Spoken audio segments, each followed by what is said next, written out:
Bom dia a todos, queridos e queridas, companheiros e companheiras de jornada rumo à luz, rumo à ascensão espiritual e planetária. Tudo bem com vocês, meus queridos, minhas queridas?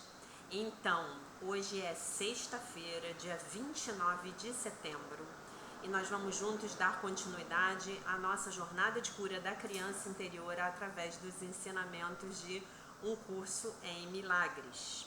Como vocês podem ver, não estou na minha casa, porque na minha casa estamos sem luz desde 9 horas da manhã. Então não teve como gravar o vídeo. Por sorte, a luz não acabou no momento em que eu estava no meio da gravação do vídeo, né? Vocês sabem que isso já aconteceu. Então, meus queridos, vamos dar início ao nosso vídeo com a nossa leitura do texto guia, que é o Cristo. Né? Fiz um post ontem com esse texto maravilhoso na nossa conta lá no Instagram, tá bom? O que é o Cristo? Cristo é o Filho de Deus, tal como Ele o criou. É o ser que compartilhamos, unindo-nos uns aos outros e também a Deus. Ele é o pensamento que ainda habita no interior da mente, que é a sua fonte. Ele não deixou o seu lar santo, nem perdeu a inocência na qual foi criado. Para sempre imutável, ele habita na mente de Deus. Cristo é o elo que te mantém um com Deus e garante que a separação não passa de uma ilusão de desespero, pois a esperança habitará para sempre nele. A tua mente faz parte da sua e a sua da tua. Ele é a parte em que está a resposta de Deus, onde todas as decisões já foram tomadas e os sonhos já acabaram.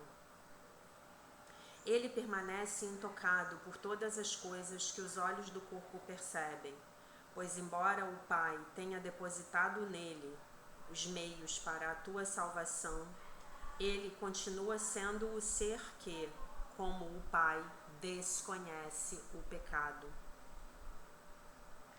Lar do Espírito Santo, em casa apenas em Deus, Cristo permanece em paz dentro do céu, da tua mente santa. Essa é a única parte de ti que verdadeiramente tem realidade. O resto são sonhos. Mas esses sonhos serão dados a Cristo para que se desvaneçam diante da sua glória e, enfim, revelem a ti o teu ser santo, o Cristo. A partir do Cristo em ti, o Espírito Santo alcança todos os teus sonhos e pede que venham a ele para serem traduzidos em verdade. Ele os trocará pelo sonho final que Deus designou como o fim dos sonhos. Pois quando o perdão descansar sobre o mundo e a paz estiver vindo a todos os filhos de Deus, o que mais poderia haver para manter as coisas separadas, já que o que resta para ser visto é apenas a face de Cristo? E por quanto tempo essa face santa será vista, se não passa de um símbolo, indicando que o tempo do aprendizado agora terminou e a meta da expiação foi enfim alcançada? Portanto, busquemos achar a face de Cristo e não olhar para nada mais. Quando contemplarmos a sua glória, teremos o conhecimento de não precisar de aprendizado, de percepção, ou de tempo, ou de coisa alguma, exceto do ser santo, o Cristo que Deus criou como o seu Filho. Ai, que texto lindo, né, gente? Nossa, eu sou apaixonada por esse texto, né? E esse texto nos lembra que o seu ser real é o Cristo. É a parte do seu ser, né? Que nunca deixou de estar unida a Deus, né? A diferença entre nós e o nosso mestre Jesus, o nosso mestre Yeshua, é que ele estava consciente do próprio ser real. E nós ainda não estamos. Estamos nos conscientizando, né? Fazendo a nossa jornada diariamente. Passamos para a lição 272, tá? Como podem ilusões satisfazer o Filho de Deus? Pai, a verdade me pertence. A minha casa foi estabelecida no céu, pela tua vontade e pela minha. Podem sonhos contentar-me? Podem ilusões trazer-me felicidade? O que, senão a tua memória, pode satisfazer o teu filho? O que, senão a tua memória, pode satisfazer o teu filho? Você pode buscar o que você quiser do lado de fora. A sua satisfação só vai vir do seu contato com Deus, com o seu ser real, com o Espírito Santo. Lembrando, gente, que em outras religiões o Espírito Santo tem outros nomes, tá bom? Não aceitarei nada menos do que me deste. Estou cercado pelo teu amor, para sempre sereno, para sempre gentil, para sempre a salvo. O Filho de Deus tem que ser como tu o criaste, né? Que bonito, né? A consciência crística também tem outros nomes, né? No hinduísmo é a consciência átmica, no budismo é a consciência búdica, né? Então todos nós somos Buda, todos nós somos o Cristo, todos nós somos o Atman, tá? Você, eu e o seu vizinho, o seu ex-marido e também a sua ex-mulher, tá bom? Hoje deixaremos as ilusões para trás.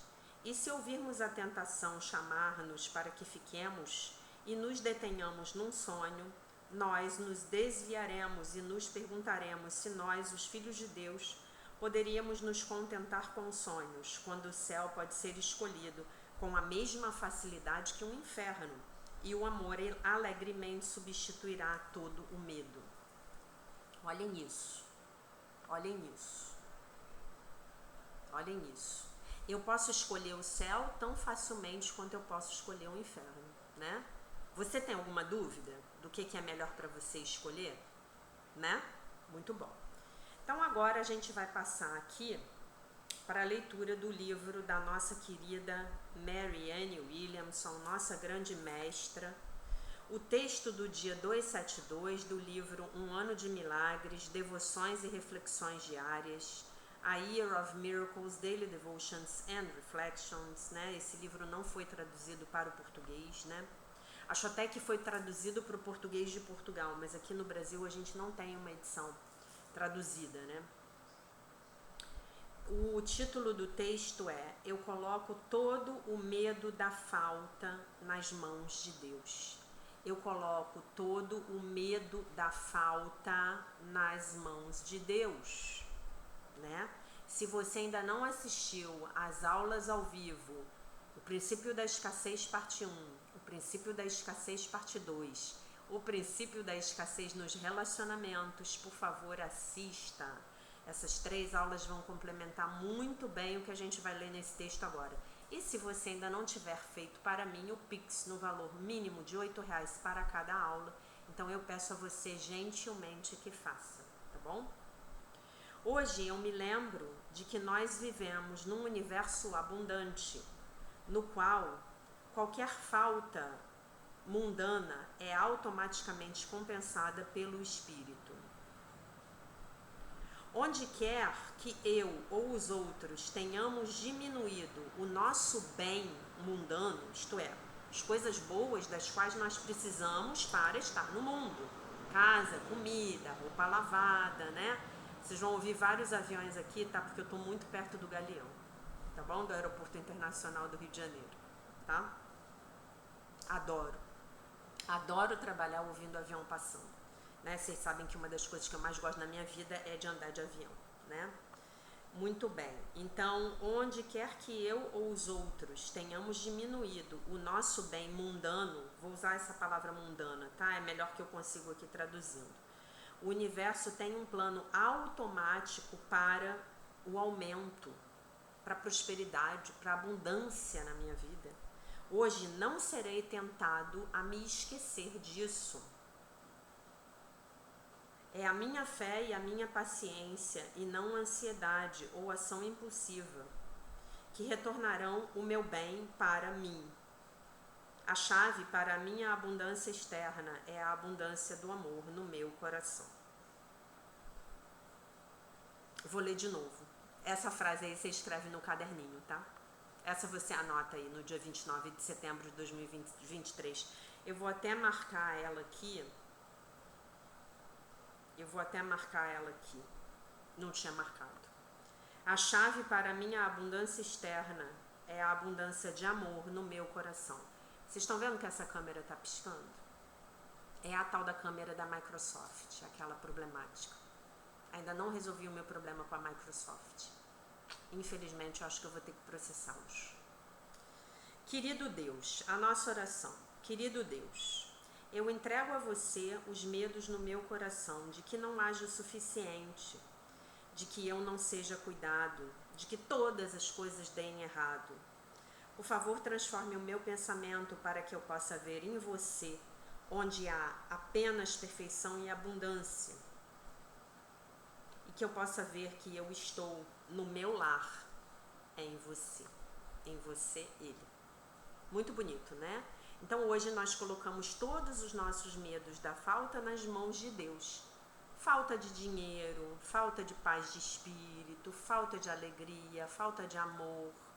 Falta é princípio da escassez. Um dos fundamentos do sistema de pensamento do ego. Falta é isso. Só isso é falta. É eu acreditar que esse mundo aqui é real. É porque eu acredito que esse mundo é real que a falta pode se manifestar na minha vida. Porque quando eu me lembro que isso aqui é um universo de realidade virtual, sujeito a manifestar as projeções da minha mente, os programas que eu tenho dentro da minha mente, então eu vou me ocupar de transformá-los, tá bom? Então, meus queridos, agora eu vou passar para a leitura de um outro texto, continuando naquele livro maravilhoso que a gente está.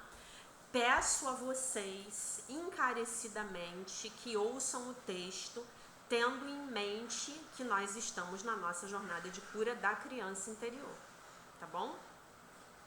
Peço a vocês que não percam isso de vista, tá? Então a gente vai continuar aqui de onde a gente parou ontem, tá? O livro é O Amor é a Resposta, do Gerald Jampolsky, tá? Então hoje nós vamos falar do jogo da culpa. Lembrando que além de estarmos na jornada de cura da criança interior, estamos trabalhando com as feridas da injustiça, com a ferida da injustiça, né? E estamos trabalhando o perdão aos nossos pais e o perdão às nossas mães, tá? E depois eu vou ler uns comentários maravilhosos que eu recebi no YouTube ontem. Vamos lá. A atração do ego pela culpa gera o medo do amor. Muitos de nós aprendemos a temer o amor muito bem.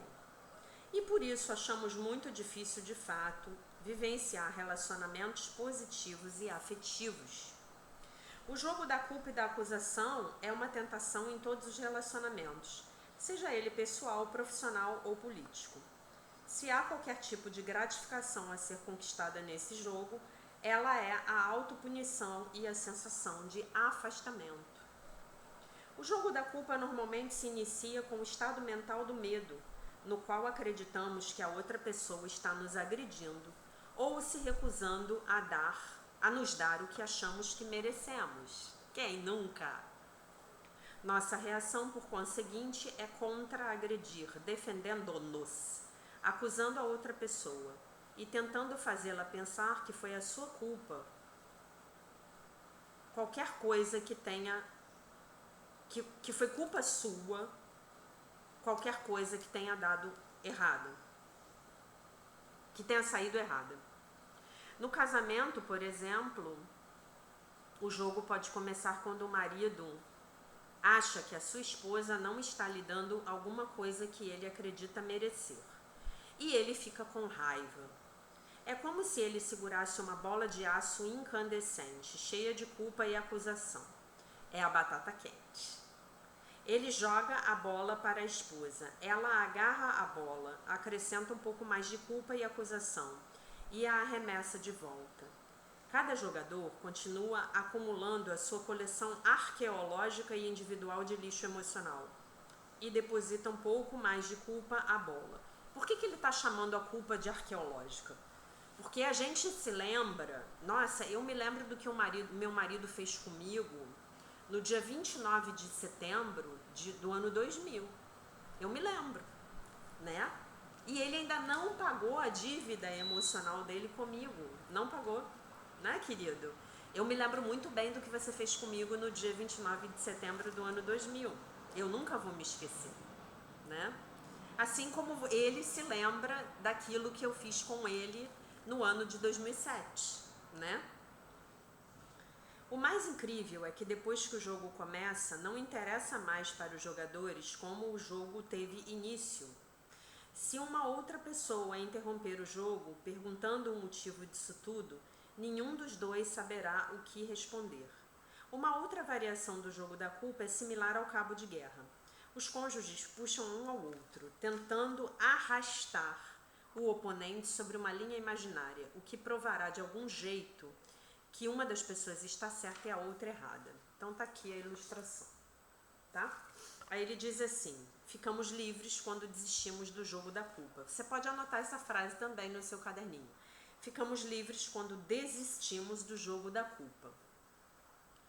É fácil solucionar o jogo da culpa. Ah, não me diga, querido. Ah, não me diga. Não fale isso pra mim, que eu vou me sentir a pior professora de um curso em milagres do universo, tá? Porque pra mim ainda não é. É fácil solucionar o jogo da culpa. O difícil é a maioria das pessoas aceitarem essa solução, porque o ego dá uma importância extrema a tentar vencer. Apegamos-nos à culpa porque, num certo nível profundo, ela sustenta a crença de que merecemos sofrer. E por que nós temos a crença de que nós merecemos sofrer? Porque nós somos pecadores, nós somos uns miseráveis, nós somos uns desgraçados. Nós desobedecemos Deus e, portanto, obviamente, sofremos a retaliação divina e fomos expulsos do paraíso. Então a culpa está com você, meu querido, minha querida, 24 horas por dia, 7 dias por semana. Não tem jeito, está contigo. Né? Como se dizia antigamente, a culpa está contigo e não abre.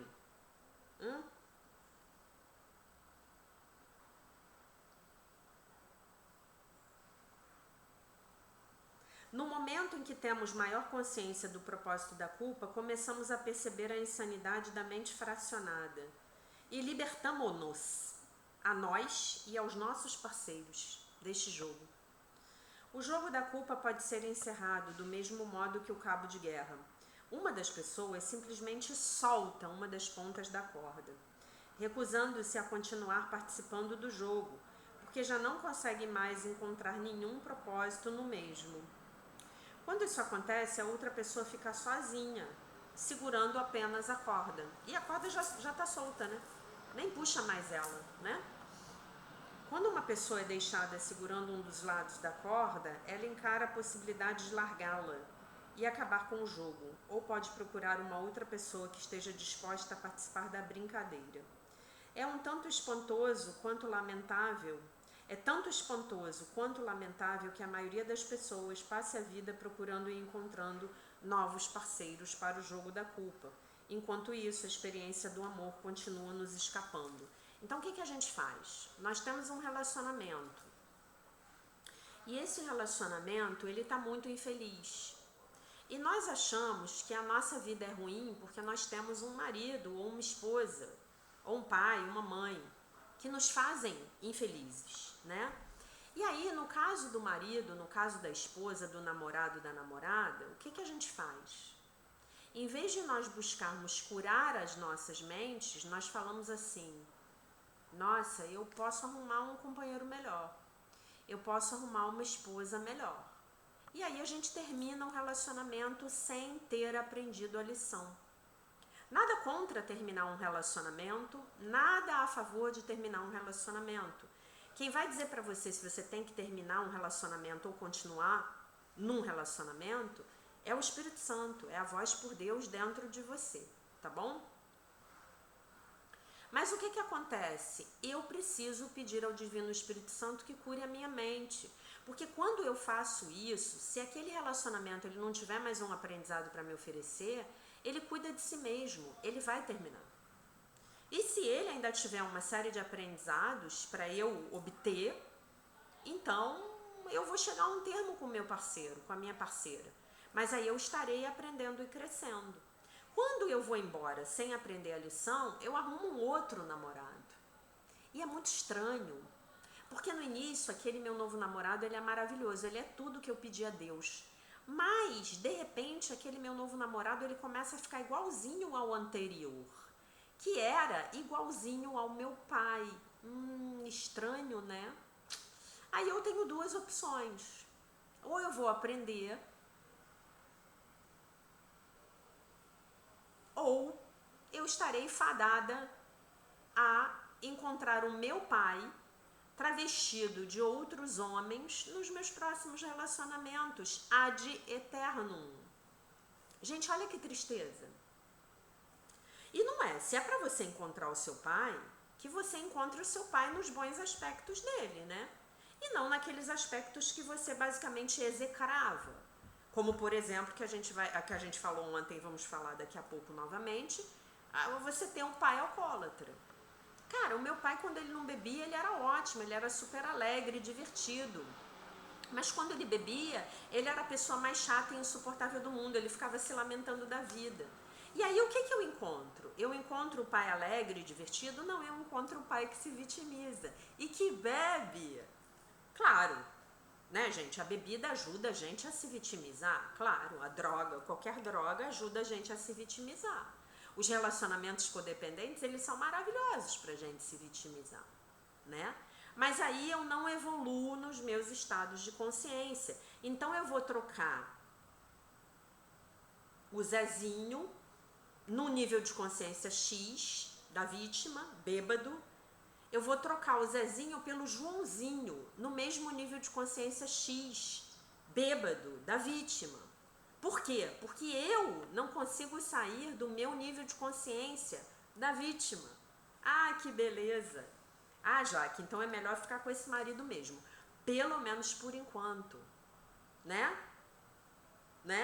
Aprende, transforma a sua mente, faz musculação mental. Trabalha aqui a expansão da sua consciência com um curso em milagres, né? Essa é a cura da qual você precisa. E aí, se o Joãozinho, número 2, 02, né? O Zezinho era o 01. Se o 02, Joãozinho, quiser, ele vai poder evoluir com você, expandir a consciência dele. Se não, você vai embora e arruma o Pedrinho.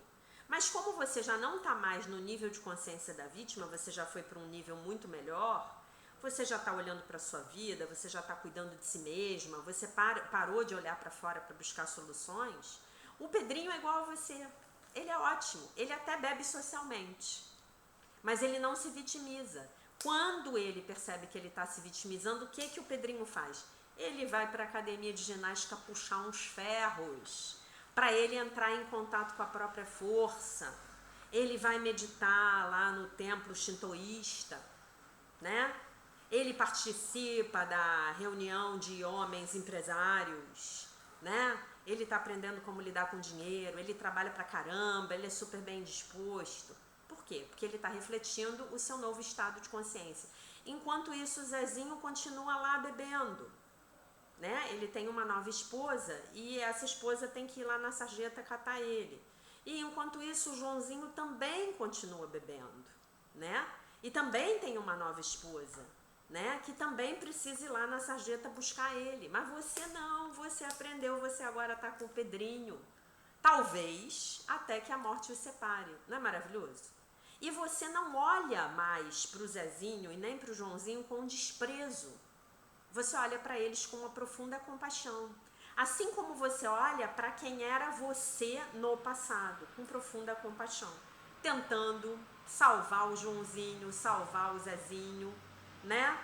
Se relacionando de uma forma ridiculamente codependente com eles, não ajudando nem a eles e nem a você mesma.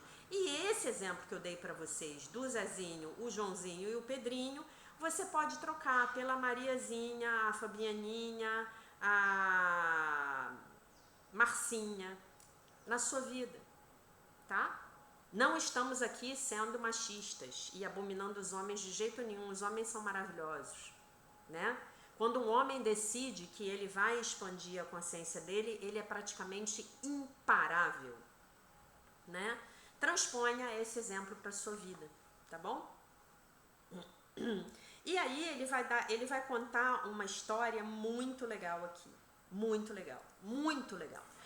O Espírito Santo é simplesmente maravilhoso. Depois que eu acabar de ler a história, vocês vão entender por que eu tô falando isso, tá? Por que ele passou esse texto para hoje. Libertando-se é o título do texto, do item. Recebemos uma carta recentemente de um homem cuja esposa o abandonara porque ele era um alcoólatra inveterado. Ela tinha se apaixonado por um outro homem e estava requerendo o divórcio, tá? Lembrando que as pessoas estão mandando comentários recorrentes a respeito de pais alcoólatras, tá, gente? Tá? Então vocês vejam como o Divino Espírito Santo é. Ele traz um texto do livro que está falando justamente sobre alcoolismo.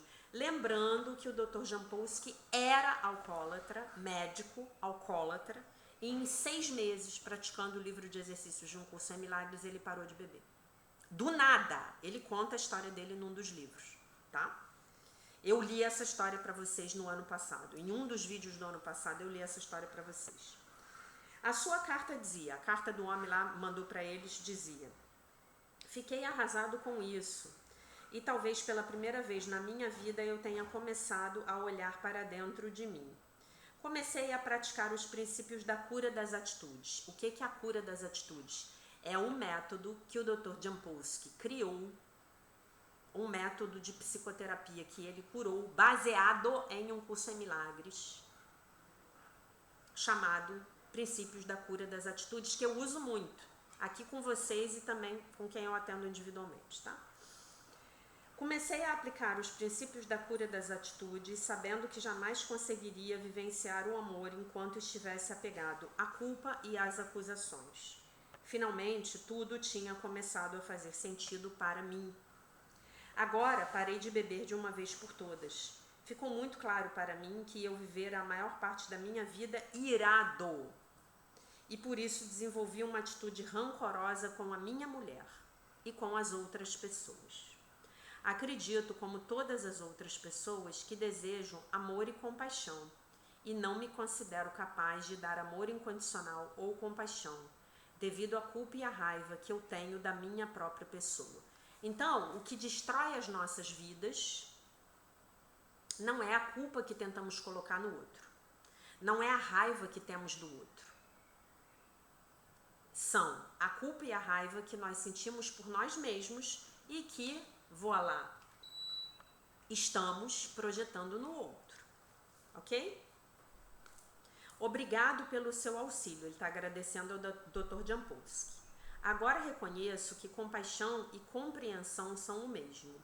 Todas as alternativas para analisar a minha vida falharam, porque o verdadeiro problema foi que a minha vida era temperada pela minha falta de compaixão, proveniente da minha raiva. Agora rezo todas as manhãs para que a minha vida seja amparada pelas mãos de Deus, dando-me coragem e força para permanecer sóbrio e para divulgar as mensagens de amor, perdão e compaixão, aonde quer que eu vá. A cada dia agradeço pelo amor e apoio que recebo. Então, ele precisou perder a esposa para colocar a mão na consciência. Que nós não precisamos, né? Chegar em perdas tão drásticas nas nossas vidas, né?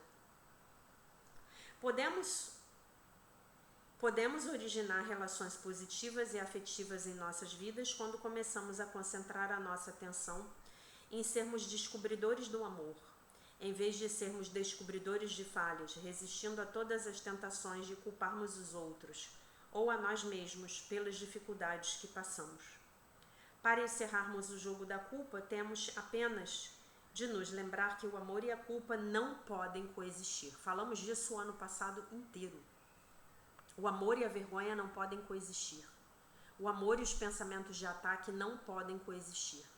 O amor e eu exercer poder sobre o outro não podem coexistir. Para encerrar o jogo... Cada um de nós possui verdadeiramente a opção de experimentar uma dessas situações. Se escolhemos a culpa, o amor é automaticamente excluído.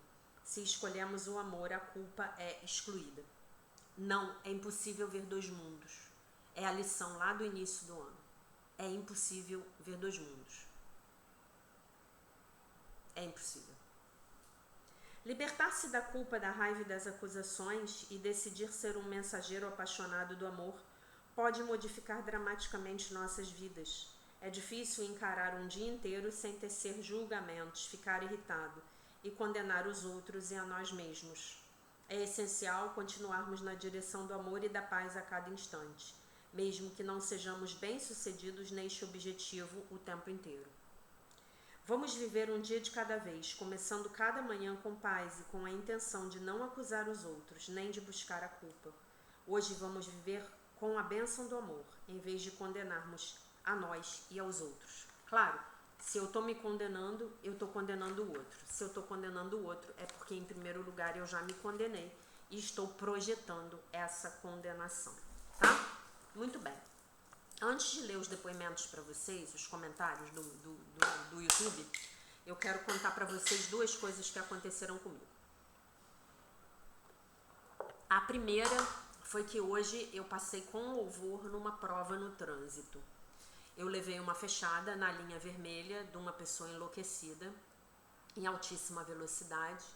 Eu não buzinei, eu não xinguei, eu não persegui o carro e eu segui o meu caminho abençoando aquela pessoa. Ok. Eu estou muito feliz comigo mesma, queria compartilhar essa vitória com vocês. Mas o que eu queria contar para vocês foi o que aconteceu comigo na quarta-feira. Na quarta-feira, eu tive um compromisso antes de vir para o meu trabalho. E eu passei por um lugar, aqui no Rio, bem perigoso. Um lugar na periferia, né? Um lugar mais pobre, mais humilde. E eu fui lá e eu estava dirigindo o meu carro. Quando eu cheguei num determinado lugar, que é um ponto sensível do caminho, um lugar bem esquisito, veio um motociclista por trás de mim, em alta velocidade, e eu estava saindo da pista da esquerda para ir para a direita com a seta ligada e eu acabei, sem a menor intenção, como ele vinha em muita velocidade, eu acabei dando uma fechada nele. Aí ele me ultrapassou pela esquerda e veio pela lateral.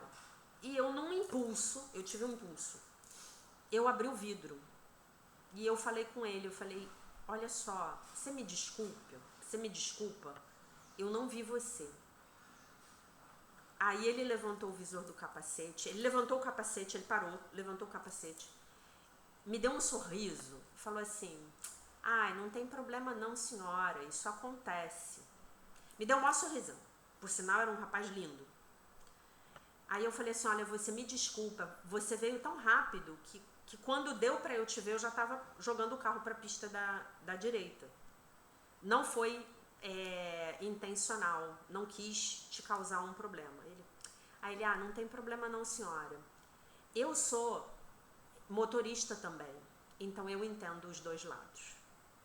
Aí o sinal abriu, eu falei com ele, obrigada, vai com Deus. Aí ele, a senhora também, vai com Deus. Me deu um sorrisão e foi embora. Eu fechei o vidro, eu estava perto do lugar para onde eu estava indo, segui o meu caminho. Mas para mim, isso foi um sinal do Espírito Santo, sabe? De que realmente eu estou no caminho certo. De que realmente eu estou aqui junto com vocês, promovendo uma transformação na minha mente e ajudando vocês a promoverem uma transformação na mente de vocês. Né? Não a gente, né? É claro, mas o Espírito Santo através de nós, né? Fazendo isso por nós. Né? E aí eu queria ler algumas mensagens aqui. Olha só. Primeiro, a resposta da Denise Helena sobre o vídeo de ontem, no qual eu comentei o comentário dela. Olha o que a Denise respondeu. Jaque, eu assisti esse vídeo umas 3 vezes ontem. A gratidão que sinto é muito grande. Você só não me esclareceu sobre o que diz sobre mim quando o assunto foi o meu pai. Você foi além. Só posso mudar o que reconheço em mim, senão continuarei vendo a sombra do lado de fora e me achando uma vítima.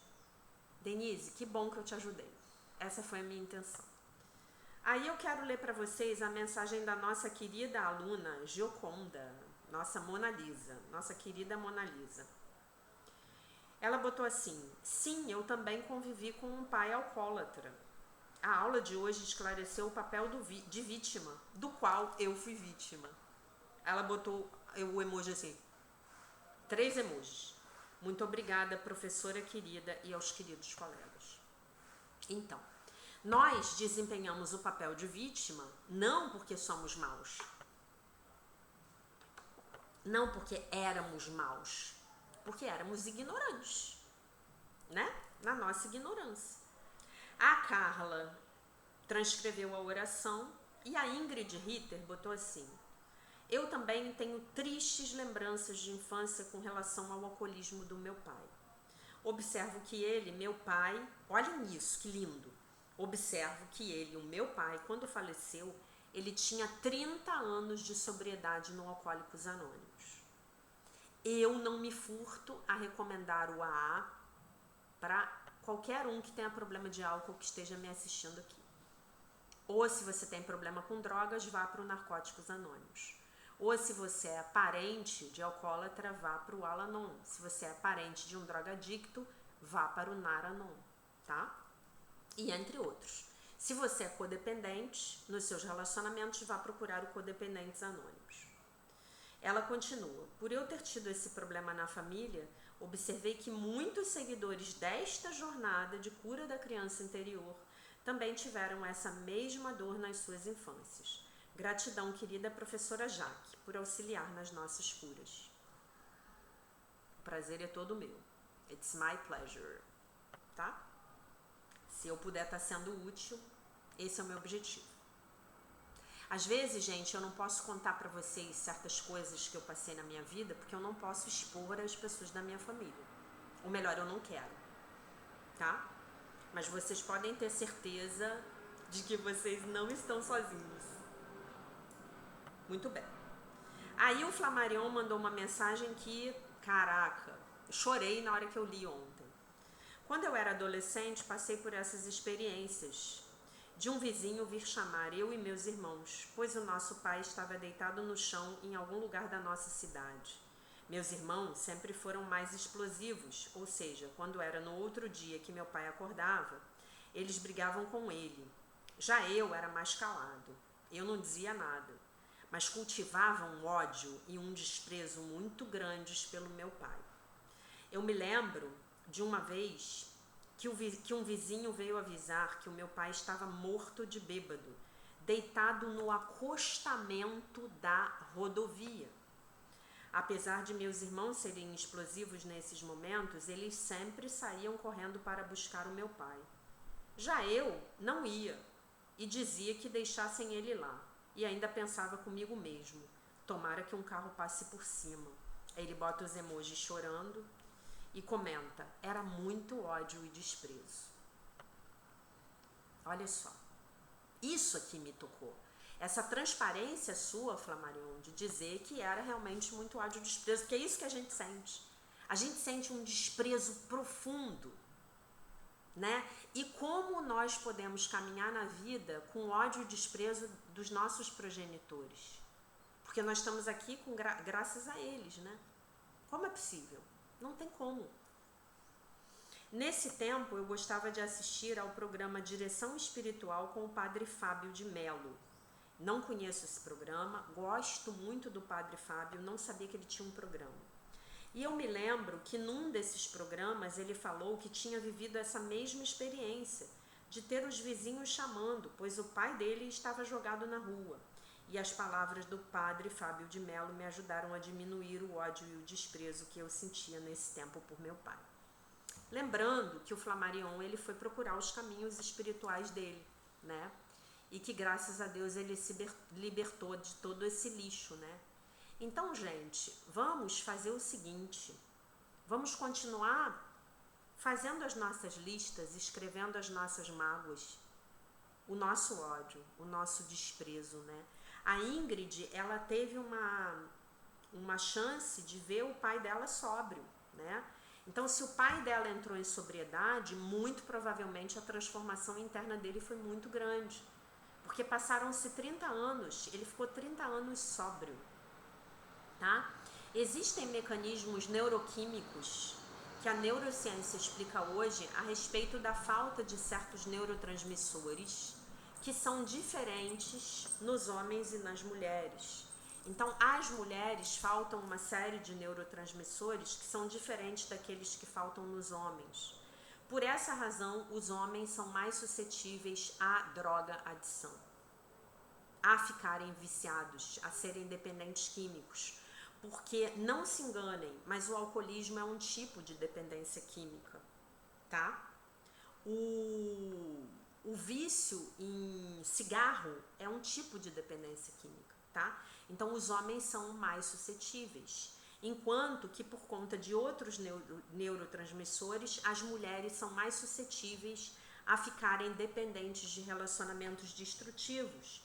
Por isso que aquela mulher que você conhece que apanha do marido e que não vai embora, ela vai continuar apanhando do marido enquanto ela não passar por um processo de cura mental, que vai levar a um processo de cura das atitudes dela, tá?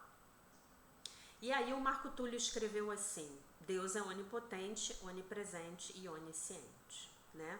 Deus está conosco, meus queridos. A Suzana mandou vários coraçõezinhos, né? E o que é importante a gente ter em mente aqui, meus amores? É importante que nós tenhamos em mente que nós não somos melhores do que os nossos pais, que eles fizeram o melhor que podiam e que nós estamos fazendo o melhor que podemos, tá? No vídeo de anteontem, a Nilza dos Anjos, ela botou assim: que aula profunda, fichas e fichas caindo no orelhão. Gratidão por tanto, Jack.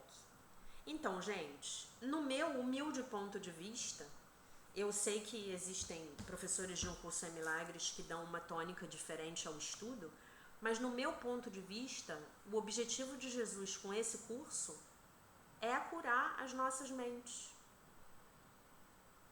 é nos transformar num nível muito profundo, né? Encontrar esse curso, se dedicar ao estudo desse curso, que é um trabalho de uma vida inteira, é um trabalho de morte e renascimento. Eu deixo de ser quem eu era, eu não sou mais quem eu era. Eu estou me transformando numa nova pessoa, eu estou renascendo. Eu não vejo mais o mundo da forma como eu via, né? Então, a minha proposta para a prática de hoje com a criança interior é que nós observemos o quanto a nossa criança interior ainda está engajada em jogos de culpa, nas nossas relações. A nossa criança ferida é que entra nos jogos de culpa. O eu adulto, ele pensa: qual é o sentido de eu perseguir um carro na linha vermelha e buzinar para o carro e agredir um motorista porque ele me deu uma fechada? Mas a minha criança ferida, ela quer entrar nesse jogo, que é um jogo de ataque. Qual é a arma nesse jogo? É um carro que pode andar em alta velocidade. Então, a nossa tarefa para o dia de hoje é nos tornarmos vigilantes a respeito dos momentos em que a nossa criança interior ferida quer se engajar em jogos de culpa nos nossos relacionamentos, especialmente aqueles com as pessoas mais próximas. Faça isso hoje, especialmente olhando para a sua relação com seu pai e para a sua relação com a sua mãe. Se eles já tiverem passado para o plano espiritual, não tem problema. Observe como você se engajava em jogos de culpa com eles no passado, tá? E aí a gente tem uma lição que diz: como podem ilusões satisfazer o Filho de Deus? Então nós temos que trazer a consciência para essa criança ferida. Essa criança ferida, ela sofre de um buraco no peito, ela sofre de um vazio imenso, né? Tá lá na escassez do amor. A gente falou da escassez, do princípio da escassez, lendo o texto da Marianne Williamson. Então essa criança, ela tem um vazio profundo, interior, e ela quer preencher esse vazio com sexo, com drogas, com rock and roll, com compras, com comida, normalmente junk food, né? Comida lixo, né? Com relações que não tem nada a ver. A nossa criança interior não sabe ficar sozinha, né? Por quê? Porque tá procurando onde não vai achar. Tá procurando do lado de fora. O que vai preencher o meu vazio não vão ser as ilusões do mundo, as minhas compras, aquele vestido novo. Como podem ilusões satisfazer o Filho de Deus? O Filho de Deus é mente e espírito. Como uma coisa material vai me dar satisfação duradoura? Ela vai me dar sim um prazer momentâneo, que vai me anestesiar, até eu ter que buscar outra vez o outro prazer momentâneo, tá bom? Então a gente vai trabalhar, olhar com a nossa criança interior, quais são esses desejos insaciáveis dela, criança interior, pelas ilusões do mundo, que não estão trazendo paz ao Filho de Deus. E nós vamos pegar isso tudo e dizer para ela assim, olha só, vamos entrar em meditação, em conexão com o Pai. E o Pai vai preencher esse vazio dentro de você, esse buraco dentro de você. E vai para a sua meditação, tá bom? Então essa é a sua tarefa hoje para a prática da jornada de cura da criança interior. E estamos caminhando aí para mais cura, para mais consciência. Hoje eu acredito que para Denise, para o Flamarion, para Ingrid, para Gioconda, para mim, né? Nós ficamos mais conscientes de que realmente foram esses vazios imensos, imensuráveis dentro do peito dos nossos pais e das nossas mães que fizeram eles agirem do jeito que agiram conosco, tá? Na verdade, eles estavam buscando alívios momentâneos, tá bom, meus amores? Então é isso. A gente termina o vídeo aqui. Acho que entreguei a mensagem para hoje. Deixo vocês com a paz de nosso Senhor Jesus Cristo, com um beijo imenso. E se Deus quiser, nós nos vemos novamente amanhã.